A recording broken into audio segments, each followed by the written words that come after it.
Approvato. Disegno di legge di bilancio, aperta la votazione.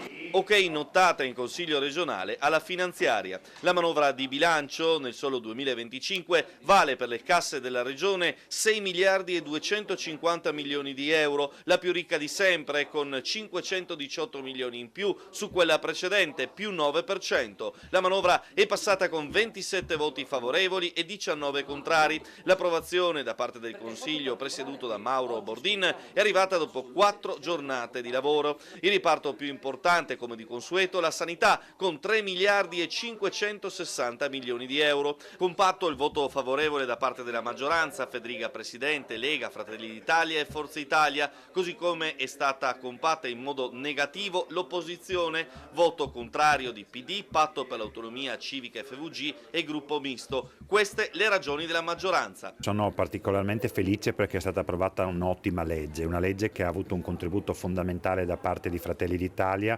Mi sento di essere stato nel mio piccolo protagonista come relatore di maggioranza e di aver potuto vedere questo fil rouge tra i vari provvedimenti che abbiamo proposto, che sono stati approvati, che sono per il buonsenso, che sono per l'impresa, che sono per l'ambiente, che sono per l'energia, per la salute, diciamo per il bene dei cittadini del Friuli Venezia Giulia. Di tutte queste manovre, due, i 350 euro per i pensionati con la minima fino a 15.000 euro di ISEE e poi la norma sulla premialità per le aziende che aumentano i salari, oltre ai contratti nazionali. Questo credo sia una norma, penso che siamo i primi in Italia a porre il problema. Quanto alla contrarietà delle opposizioni, queste le motivazioni nello specifico. Abbiamo votato contro perché nonostante alcuni aspetti positivi, sicuramente le risorse stanziate fin dall'inizio per le aziende sanitarie, alcuni passi in avanti verso l'aggregazione dei comuni, abbiamo ritenuto insufficienti questi passi vista la grande mole di risorse. Ci sono state delle mancanze che sono assolutamente evidenti e importanti per noi. Una delle più importanti è la mancanza di un contrasto vero alla povertà che sta crescendo. Una somma di denaro gigantesca mai vista prima,